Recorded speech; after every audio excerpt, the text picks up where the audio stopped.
777, aka Diz, and this is The Force Always. Okay, so welcome to the show. It is now about 12 days to Star Wars Celebration Chicago 2019. It is seriously closing in. That's right. It's about 12 days, thereabouts, give or take. 12 days to Star Wars Celebration 2019. To more Star Wars news later on in the show. As I always do, I will be bringing up some questions and answers for Star Wars Celebration, as I've been to one before and going to another, which is this one in Chicago. I've been to the Orlando one, and I'll be giving you some questions and answers a bit later on the show in the interview section.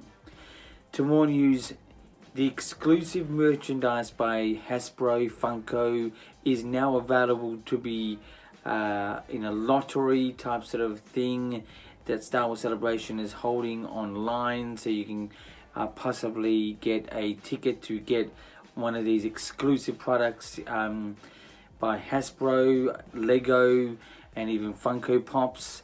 Get yourself on StarWarsCelebration.com to reserve your position. It's a lottery. It will be decided. That means you either get a pass or no pass to get one of these products. So more about that lottery type system also later in the show.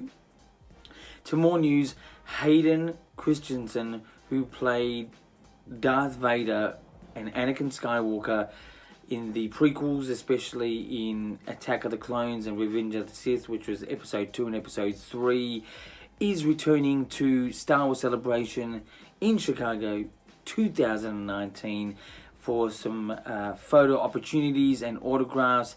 His price is very high, but a high demanding character he will be. He's actually loved within the Star Wars community. A lot of people didn't really love his performance outside of the Star Wars community and inside the Star Wars community, but he is very much loved amongst the fans. I remember when I was at Orlando, he got one of the biggest receptions there, and I think he's there for a reason this time, but he will be there for the reason of autographs and photos.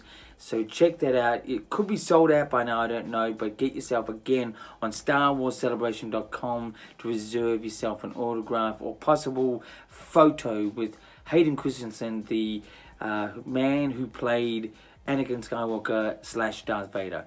Anyway, so to more news, The Mandalorian is getting its own panel at Star Wars Celebration. It's going to be on the Sunday morning. That should be the second biggest panel gathering. The excitement for it before and coming to the during and after will be very, very high. The Mandalorian gets its own panel. It will be Sunday morning at Star Wars Celebration.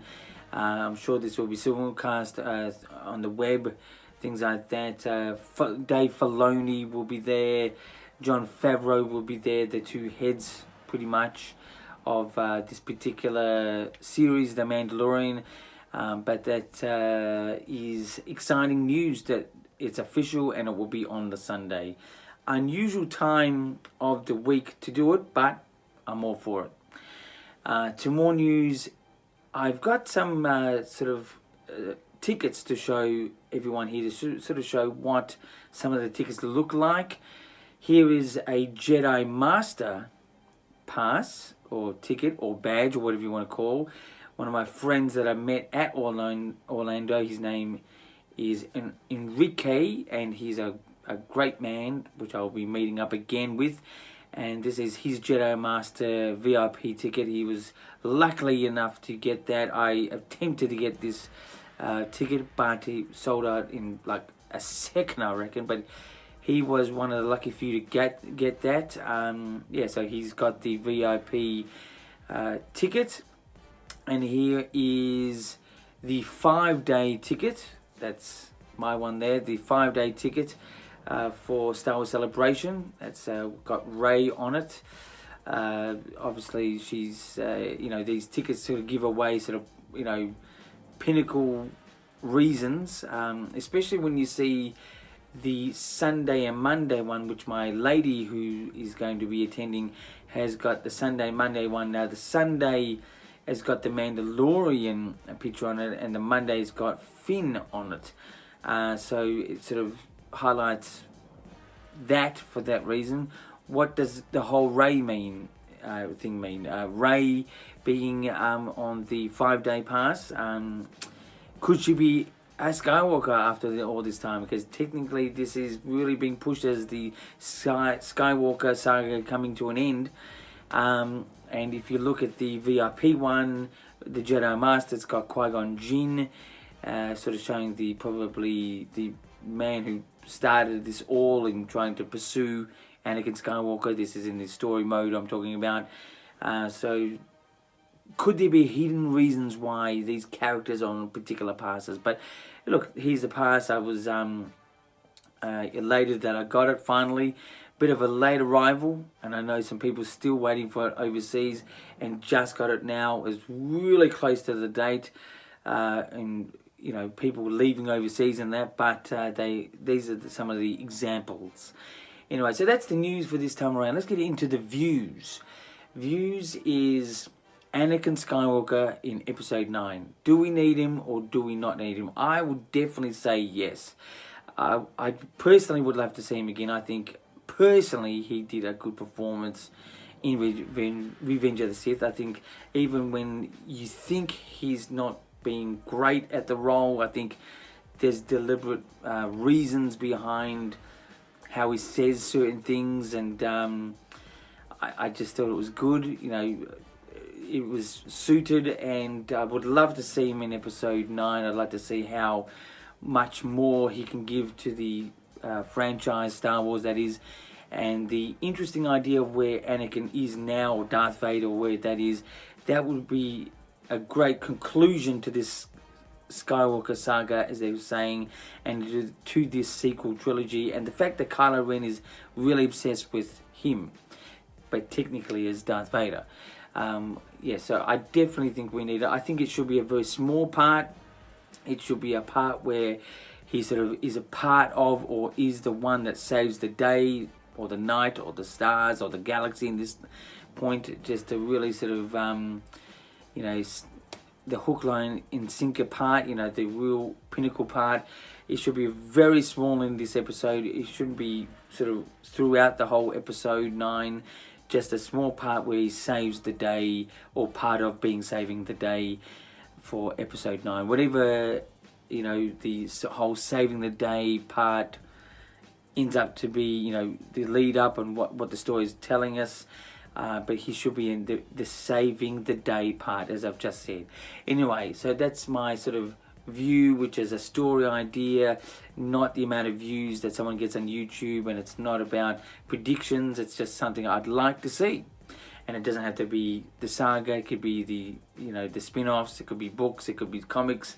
It could be the trailers and things like that, or whatever, posters. Anyway, let's get into the reviews. And speaking of posters, a leaked poster is circulating right now of Episode 9, without sort of saying Episode 9. It's a lovely poster, a very traditional looking Star Wars poster. If it is the actual one, it's still a rumor, or it could be a variation of a poster. Just all the things collected in this poster really just shows that this is going to be an interesting episode. Lots of color, lots of character, lots of just contrasts of things. You've got the aliens, you've got the droids, you've got the humans, you've got everything like that. I think it's a great poster. The highlight is to see red stormtroopers. That looks very interesting. Even the small little droid that is next to BB-8, that's interesting. The yellow alien near Finn, I think it is, that's very good. I thought Kylo Ren just looks Kylo Ren. It's still good, but Kylo Ren. Rey looks the most, not really most interesting part of it, but she's still Rey. She's still good, but it was just a pretty straightforward sort of part of the poster. The TIE fighters, if you look, I think on the bottom right, very small. They look very interesting, sort of like traditional TIE fighters with a bit of a variation to it. But if this is the poster, I hate sort of seeing things in advance. But if this is the poster, it is very good. I give it an 8 out of 10. I just wish these leaks don't appear online or anywhere, because I'd rather not see it. But being a hardcore Star Wars fan as I am, it just is a bit hard to hold back. But yeah, I think it looks interesting. 8 out of 10 for the leaked poster. If it's not the real poster, it still gets an 8 out of 10 for the type of poster. I'd like it to be a bit more simple, a bit more iconic, being the last Skywalker, episode 9, whatever it is, a bit more simple, but it's still a very traditional Star Wars poster that does have a lot of interesting colours and shapes to it with new things, and that's what we want, new and colour and things like that. Anyway, 8 out of 10. So that's the reviews. Let's get into interviews. Interviews 2Q, 2 questions, 2 answers. So the first one is more of a statement type of question. To enter, this time Star Wars Celebration is getting you to enter by a lottery reservation type sort of style through the .com site at the moment than the app. I think it's a much better idea than lining up, but it does take away the interactivity amongst Star Wars fans lining up, because that's where I really got a feel of the people just waiting in line. I mean, it was such a great time to wait in line. It was forever, but it was a really good interaction. It was hard, but great. But that whole thing would be taken away from us.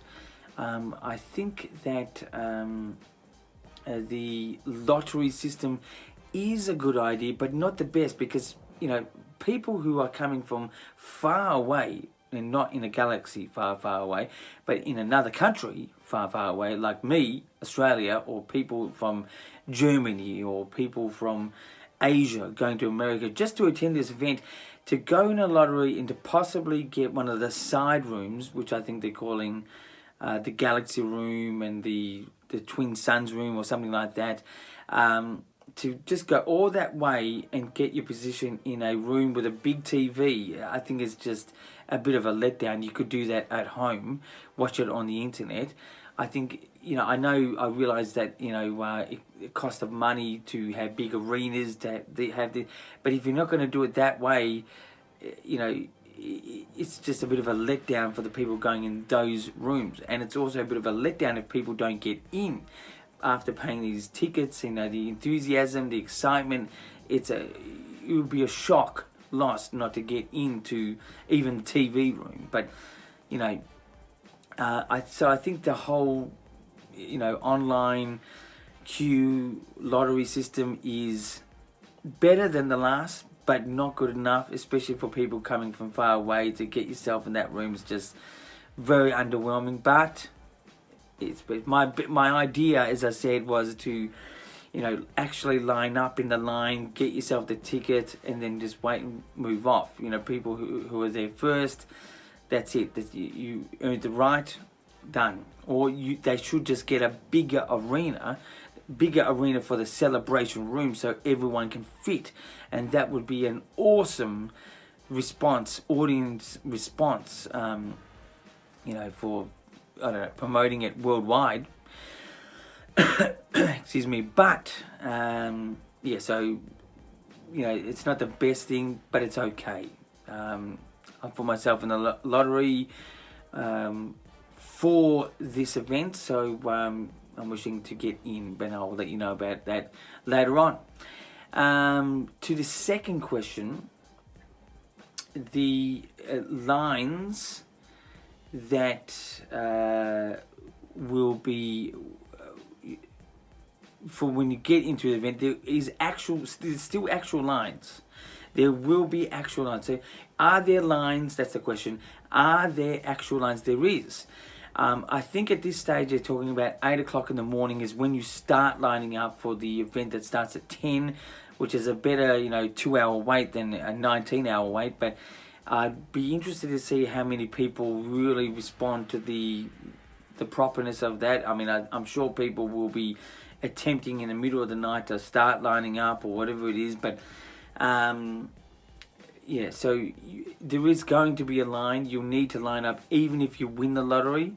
So are there lines? Yes, there will be lines even for smaller events during the day, but make sure you just get yourself your ticket that is called a badge, and make sure you register it, and then make sure you get into the lottery to see if you win to get into these events, and then make sure that you line up as well. I think whatever the selected time is that they give, I think there's yet to give the actual times when you can start lining up, but at this stage I think it could be about an 8 o'clock start for a 10 o'clock show. That's what I think. I don't know, that's what I think.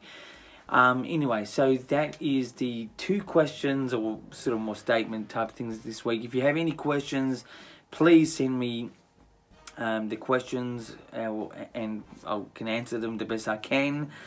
You know, hop over to Patreon. You can support the channel with /The Force Always. Subscribe to the channel. Repeat the view if you like. You know, like, share the actual video. It'd be great. Now, I will be coming to you from Star Wars Celebration. The next video actually will be on the road. I'm unsure where. It could be either Vegas or it could be New York, actually. So we'll be making our way to the event. So I'll do a pre-show and a on the day show. I'll be doing a day 1, day 2, day 3, day 4, day 5 shows for this channel, for everyone to see what's it like at Star Wars Celebration from my perspective, obviously. And so look out for those. They're going to be, you know, fun to do, and but very hard work as well to coordinate all of this. Anyway, so the next time I see you, it will be in some other part of the world, and with my beautiful fiance. She'll be along for the ride, wishingly to enjoy Star Wars. Anyway, until the next time, somewhere in the world, keep rocking.